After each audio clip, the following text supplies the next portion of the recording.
tarde, meu nome é José Fonseca, eu sou médico, doutor em psiquiatria pela Faculdade de Medicina da Universidade de São Paulo, sou didata da Sociedade de Psicodrama de São Paulo e coordenador do Daimon, o Centro de Estudos do Relacionamento. Eu fui convidado pela Jaqueline e pela Érica para falar um pouco sobre um artigo que eu escrevi que tem como título Onde está o reconhecimento do ele na matriz de identidade, com interseções entre o Moreno e o Lacan.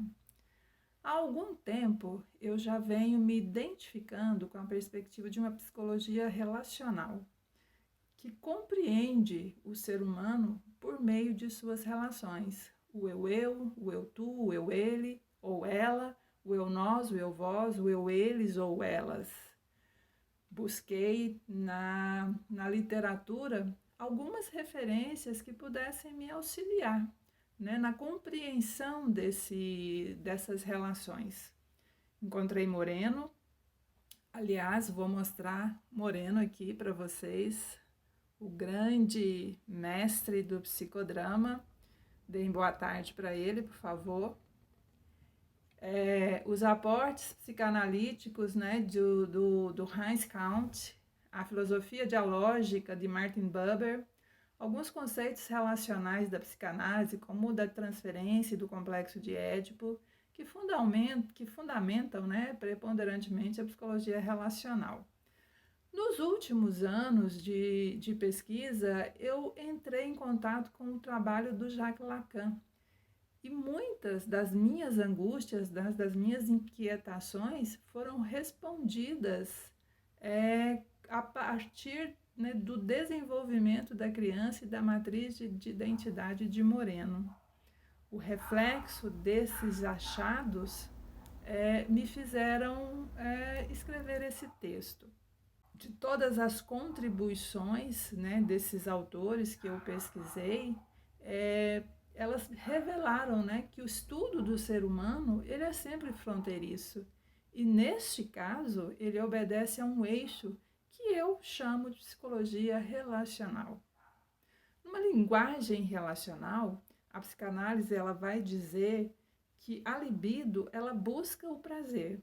Já na concepção relacional, o homem busca por relações. Dando continuidade aqui à nossa discussão sobre o reconhecimento do ele na matriz de identidade, é importante a gente falar um pouco sobre o conceito de matriz de identidade. Lembrando que matriz de identidade ela não é apenas ela não se define apenas pela abordagem do psicodrama. Na matemática também existe matriz de identidade. Mas dentro do psicodrama, como que a gente pode conceituar? O Moreno e a sua então esposa Florence Brit Moreno publicaram em 1944 o artigo Teoria da Espontaneidade do Desenvolvimento Infantil.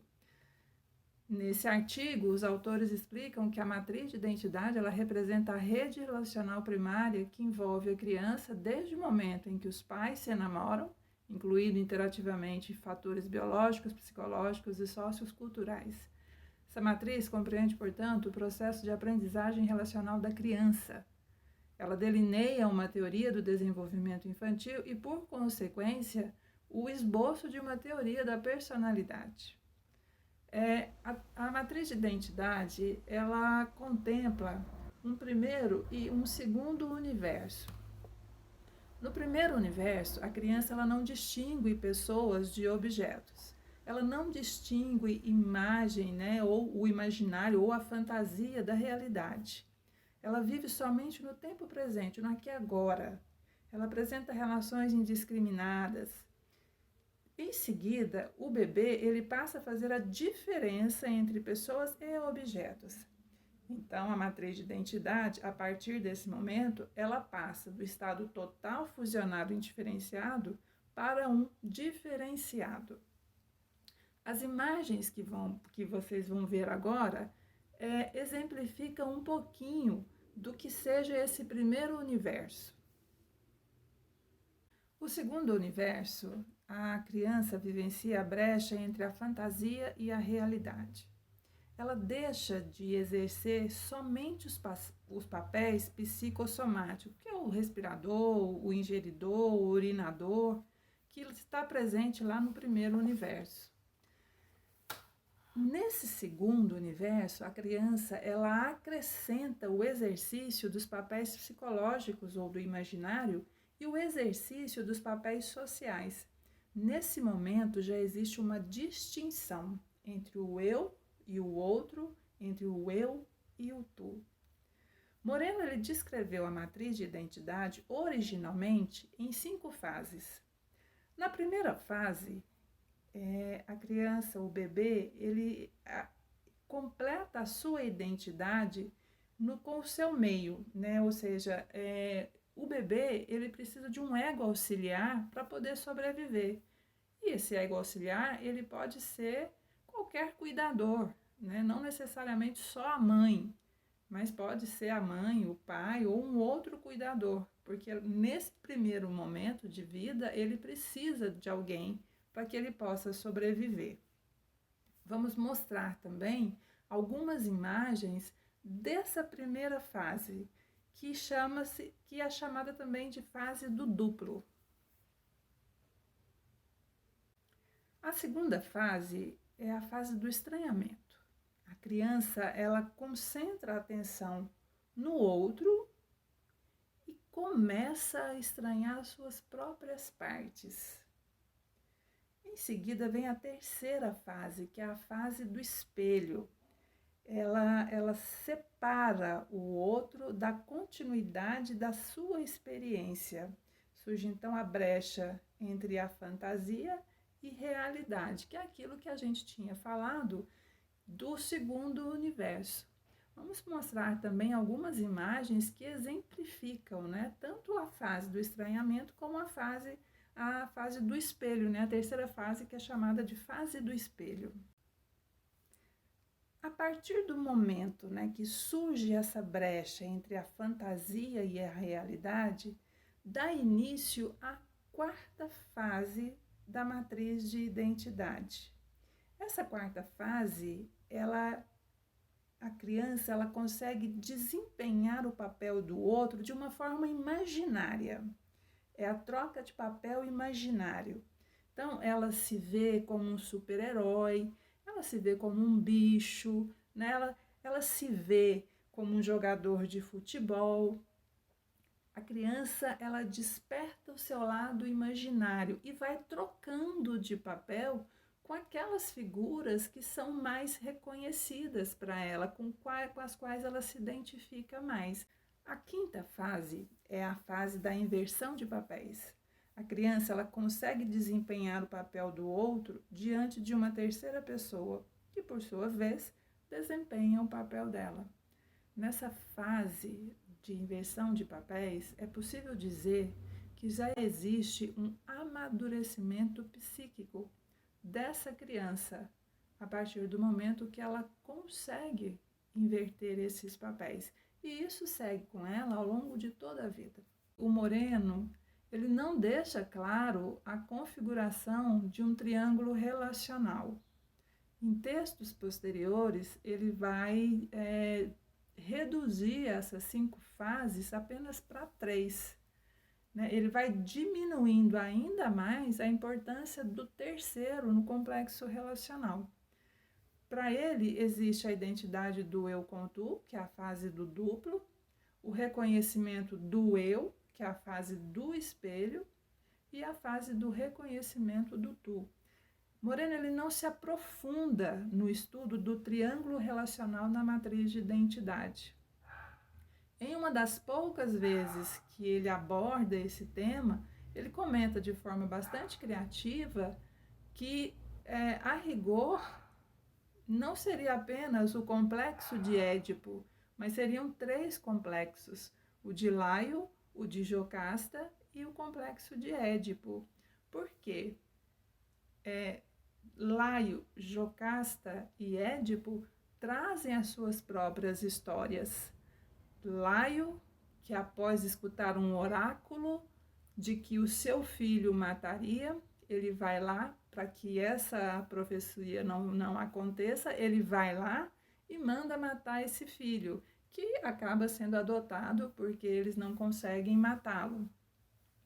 Jocasta também carrega o peso da sua história pessoal também, né? Do filho que foi assassinado, mas que ela nunca viu esse corpo, né? E que depois aparece e ela se casa com ele, e quando ela descobre que é o filho, ela se mata porque ela não aguenta todo o peso de todas essas tragédias que aconteceram.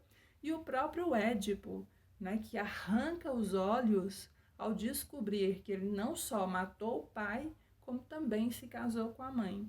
Então, a tragédia da vida dele foi toda desenhada de certa forma, e nenhum dos três conseguiu lidar com todas essas questões, né, com todas essas tragédias.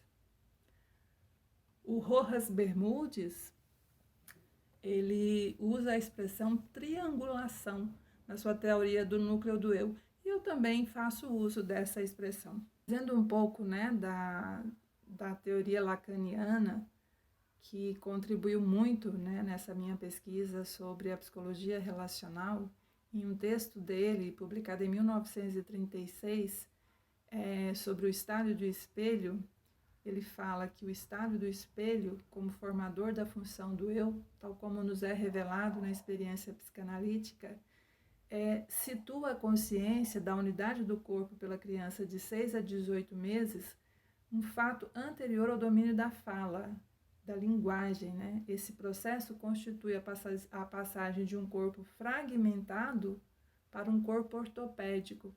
Esse período ele vem muito antes do complexo de Édipo. É aquele momento em que a criança ela se separa da mãe, né? Ela já não é mais a mãe, e ela já não é um único corpo. Já existem dois corpos ali, já existe um distanciamento, né? Essa fase do espelho, ela traduz simbolicamente aquele momento de júbilo em que pela primeira vez a criança reconhece a si mesma diante de um espelho. Uau, eu existo! Esse curto-circuito de surpresa e alegria pontua a semente de um eu ideal e de um eu que vão se desenvolver em continuação, né? Esses encontros consigo mesmo vão acontecendo ao longo de toda a vida. Eu vou dizer que essa fase do espelho, ela compreende a captação que a criança faz de si mesma a partir da relação que ela estabelece com a sua matriz de identidade. É importante destacar aqui esse aspecto relacional, porque uma vez que a partir da troca dos influxos emocionais entre a criança e as pessoas que compõem a sua matriz, isso vai decodificando, interpretando e formando o esboço do eu ou do sujeito. Como a criança identifica-se com a imagem que lhe é passada, acentua-se o caráter do real imaginário que lhe é conferido.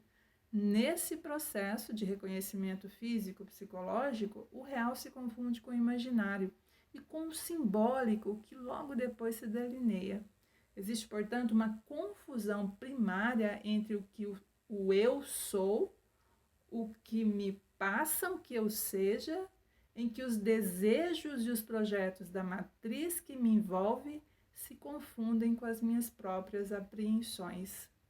Essa é a dúvida básica e existencial, né? Quem sou? E esse quem sou, nos acompanha pela vida fora. Vocês conseguem responder quem eu sou? Assim, de pronto? Né? São as suas ideias, são as ideias do seu entorno, são as ideias que foram te acompanhando, né? E que veio da sua matriz, que veio das suas relações, o que é seu, o que é do outro, o que me constitui, o que me foi constituído, né? Essas são questões que nos acompanham e é gostoso a gente poder se questionar sempre que possível e tentar responder essa pergunta. Se não deu certo ainda, vamos continuar tentando. Dando continuidade aqui para a nossa discussão, eu penso que a criança ela passa por um processo em que suas fases de desenvolvimento são registradas de alguma forma e que nessa memória organísmica estão incluídos o consciente, o inconsciente, o neurológico e o psicológico. Trata-se então de um processo em que cada etapa ressignifica as anteriores e em que a noção de linearidade ela é substituída pela noção de estrutura, de rede ou de sistema. Existem 3 tempos existenciais nessa triangulação, que é o reconhecimento do eu, do tu e do ele. O primeiro tempo existencial, que compreende o estádio do espelho ou o reconhecimento do eu, revela o assujeitamento do bebê aos cuidados maternos. A mãe matriz aparece então como onipotente aos olhos do assujeitado, né, que está em processo de se tornar um sujeito. Nessa dialética relacional, a criança acredita que a mãe matriz é ou tem todo o poder. Essa total dependência da função materna engendra as primeiras experiências de frustração, uma vez que a criança está à mercê do outro e de outro. O segundo tempo do Édipo, ele representa a saída da criança do acoplamento materno. Lacan refere-se a esse momento como um ponto nodal, e ultrapassá-lo significa sair da mistura com a mãe matriz.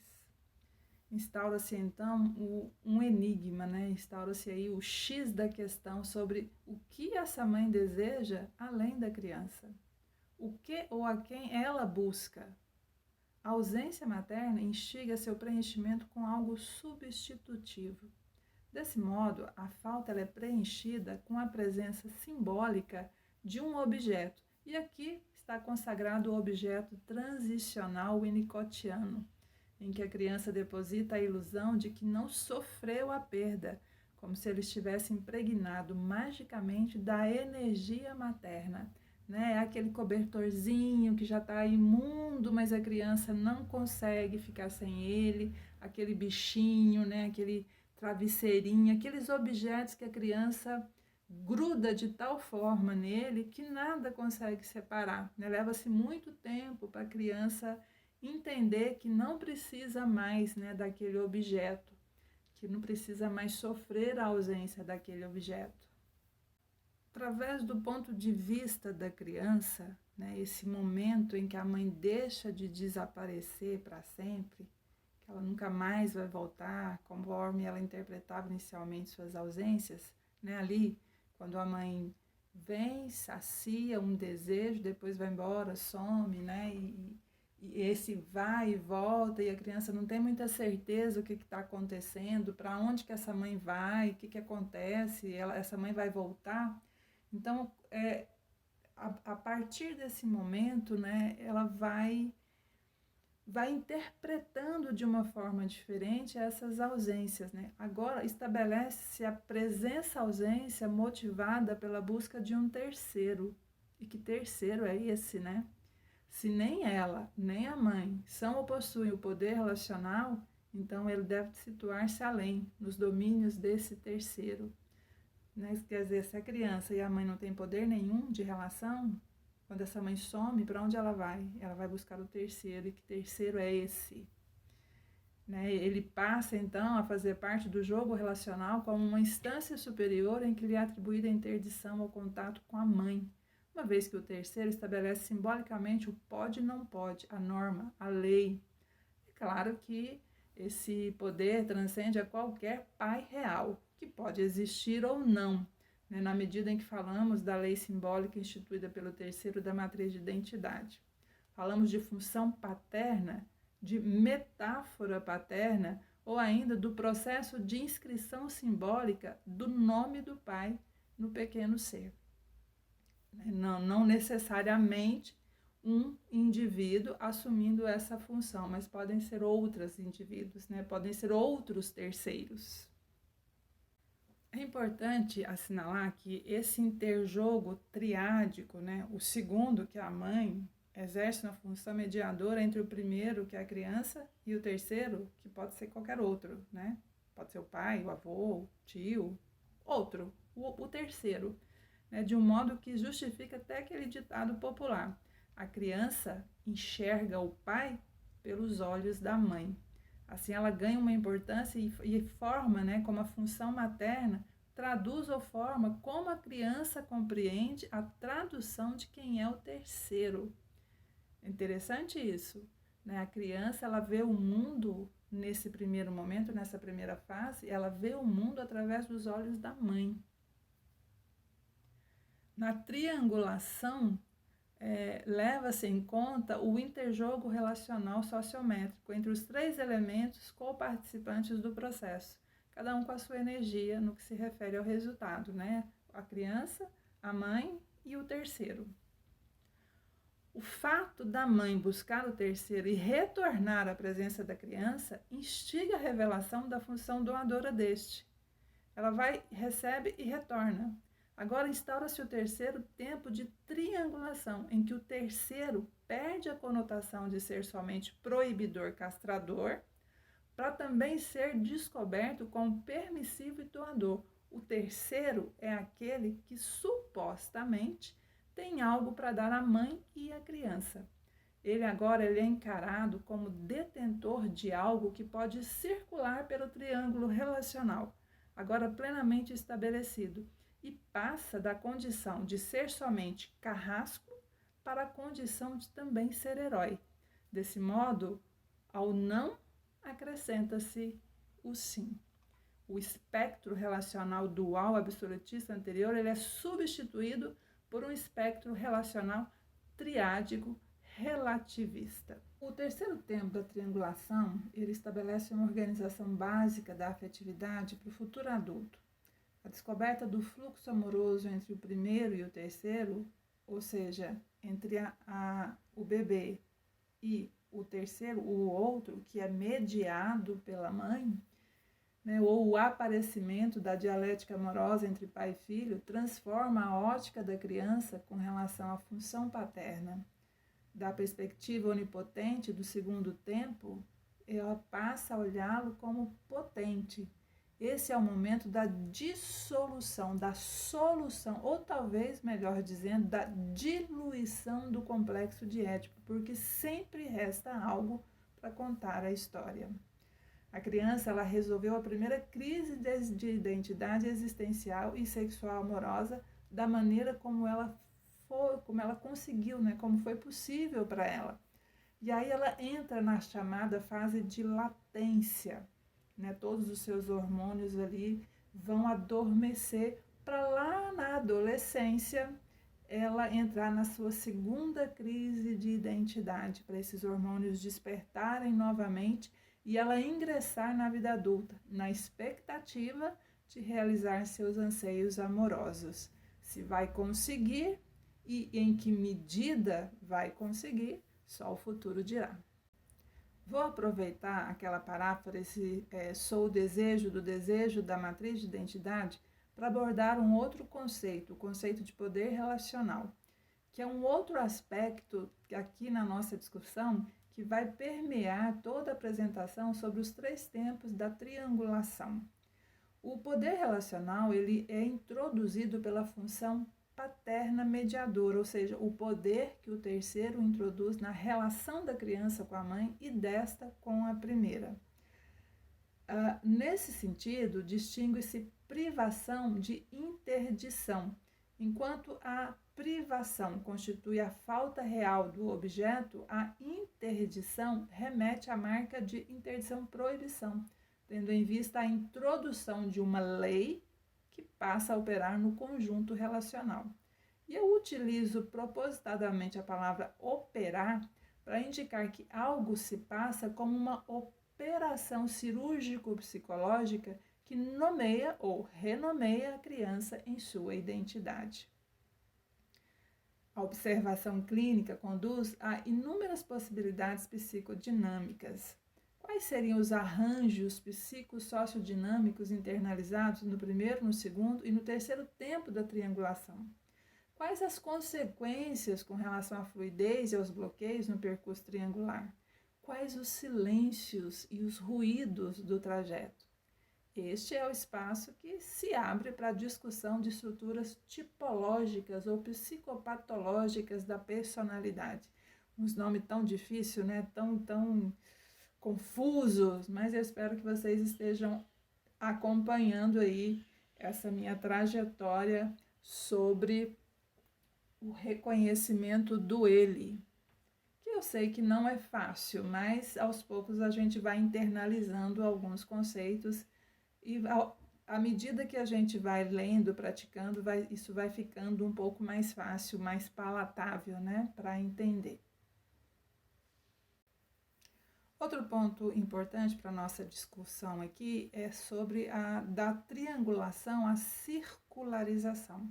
A triangulação, ela transporta o sujeito da instância familiar para a dimensão social, ou seja, para a circularização. A proibição do incesto leva o sujeito para fora do âmbito familiar e separa o biológico, a natureza, né, que é a função materna, do cultural, que é a função paterna. A criança ela acrescenta ao mundo sensorial da função materna a esfera intelectual da função paterna. As amarras da sexualidade intrafamiliar proibidas são trocadas pelos laços da afetividade sexual interfamiliar permitido, ou seja, né, aquele que vem de fora. E se estabelece uma nova ordem na qual acontece o intercâmbio de varões e donzelas. A chegada do estranho, vindo de outra família, é muito bem-vindo. Né? O Baixa, ele ressalta a importância da educação enquanto aliada da função paterna, uma vez que uma de suas funções é ajudar a criança a desgrudar da barra da saia da mãe, ou seja, é colocá-la no âmbito do social, da cultura e da família. A gente tem umas imagens aí também para mostrar também essa relação, né? Filho com pai, como que essas duas criaturas se movimentam no mundo. O fato de não ser lacaniano me permite fazer uma leitura própria dos 3 tempos do Édipo. Penso que as neuroses conseguem realizar melhor discriminação da brecha entre a fantasia e realidade, no que se refere a suportar a dor da separação e da perda, e conseguem completar o circuito triangular. Recebe a inscrição em nome do pai. Cada criança reage de maneira característica à privação da função materna na matriz de identidade, sulcando trilhas psicodinâmicas que delineiam diferentes tipos de personalidade. Esse é o mínimo a se considerar na determinação da estrutura psicológica do sujeito. E a gente vai chegando, né, ao fim desse artigo. Alguns pontos não foram discutidos aqui, mas eu tentei trazer as ideias principais do artigo. Acho que tem pontos que merecem, né, uma discussão, que, por exemplo, né, o processo da relação-separação especial no seu polo da separação, né, vimos que o processo acontece em 3 instâncias. A primeira representa o desfusionamento da criança da sua matriz, ou seja, a separação da criança da mãe, né, que culmina na fase do espelho.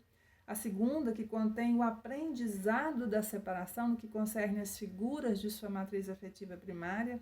A terceira, que coincide com a consciência da identidade de gênero, isso é, tenho ou não um pênis, né? Qual é o valor simbólico disso? Decorre daí a afirmação de que o pênis não é o falo, mas isso nem sempre é tratado na literatura psicanalítica. Né? Então, assim, é importante a gente entender que a anatomia por si só não é fator decisivo.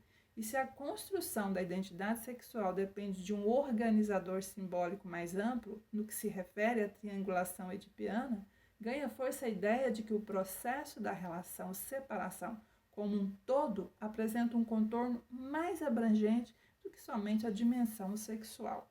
A matriz de identidade de Moreno, ela apresenta o psiquismo dualizado em realidade, fantasia ou imaginário, né? O Lacan, ele inspirado no estruturalismo, apesar de ele não se assumir como estruturalista, propõe uma visão triádica do homem. Além da dimensão do real e do imaginário, existe a do simbólico. Então, a inclusão da triangulação, o reconhecimento do eu na matriz de identidade, ganha corpo com a contribuição lacaniana. Para finalizar, né, eu eu trago aqui uma integração de algumas ideias sobre desenvolvimento infantil que pode ser metaforicamente resumido nos seguintes momentos da matriz de identidade. O momento zero, que corresponde à vivência de unidade cósmica do embrião e do feto no ventre materno, né, a fase umbélico-placentária. Os primeiros meses de vida, a fase do duplo. O momento 1 está representado pela fase do espelho, ou o reconhecimento do eu existo. O momento 2, que representa a relação da criança com a função materna da matriz de identidade, ou o reconhecimento do tu. O momento 3, que constitui a relação triangular edipiana, ou o reconhecimento do ele, estabelecido com a função materna e com a função paterna. O momento 4, que não foi discutido extensamente neste texto, corresponde à inclusão da fratria, ou seja, dos semelhantes no triângulo, né? E o momento 5 está representado pela inclusão do sujeito no círculo da sociedade. Tem uma imagem, né, com todos esses 5 momentos aí da matriz de identidade. Acho que é importante para nós entendermos como é que funciona, né, essa matriz de identidade, desde que o bebê é gerado no útero materno até quando ele começa a se entender como indivíduo, né? Esses comentários, eles respaldam em diferentes atitudes filosóficas que, deixado de lado o sectarismo, pode enriquecer mutuamente as nossas relações, né? Como é que nos relacionamos, primeiro conosco e depois com os outros. Eu agradeço a todos, muito obrigado pelo tempo, pela paciência. Deixo aqui um abraço do meu querido Moreno, o meu abraço para vocês e até breve.